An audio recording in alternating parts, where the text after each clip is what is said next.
Manhid na lang talaga ang administrasyong ito eh. Lahat ng tao, ultimo bata, alam na.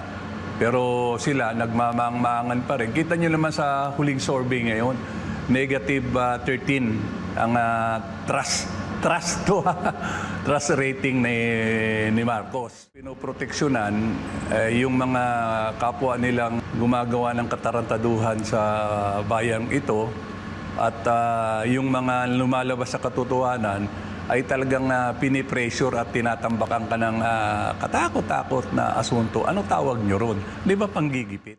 Talagang may gusto silang pagtakpan o may kinatatakutan sila na baka pag hindi agad ito na-dethrone ang Cayetano Group ay mabubunyag ang lihim na kinatatakutan ng administrasyong ito.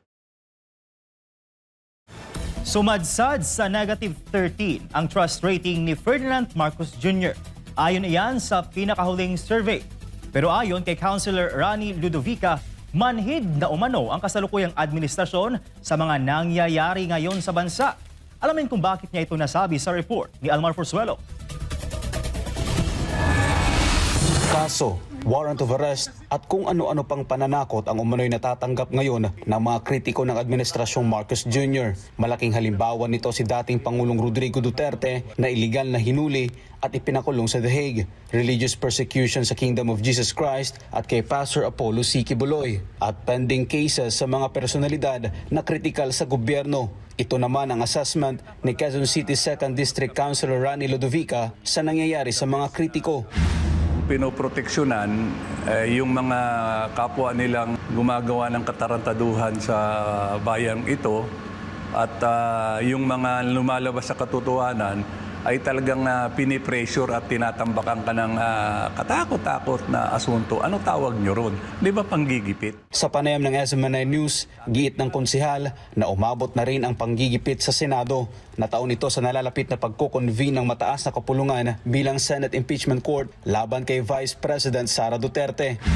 Tignan mo kung paano ginagamit ng administrasyong ito ang lahat ng power ng gobyerno sa panggigipit doon sa mga hindi nila kapanalig. Noong wala pa silang bilang, ay talagang todo ang pagpe-presscon at paglalabas ni Boying Rimulya, ni Ombudsman. Tinatakot itong mga senador na may pending na investigation sa kanila.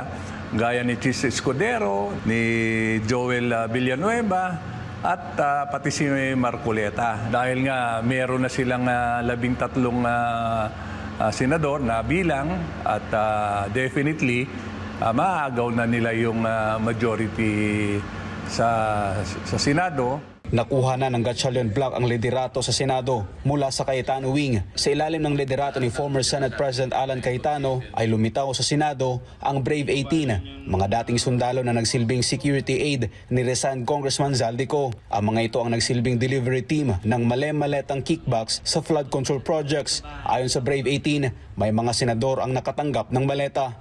Talagang may gusto silang pagtakpan o may kinatatakutan sila na baka pag hindi agad ito na-dethrone ang Cayetano Group ay mabubunyag ang lihim na kinatatakutan ng administrasyong ito. Pero kahit napakababa na ang survey score ni Pangulong Marcos Jr. ay tila hindi tinablan ang gobyerno nito.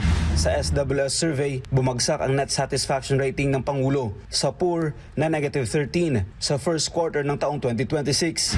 Manhid na lang talaga ang administrasyong ito eh. Lahat ng tao, ultimo bata, alam na. Pero sila, nagmamangmangan pa rin. Kita nyo naman sa huling survey ngayon, negative 13 ang trust rating ni Marcos. Para sa Diyos sa Pilipinas, kung Mahal Almar Forzuelo, SMNI News.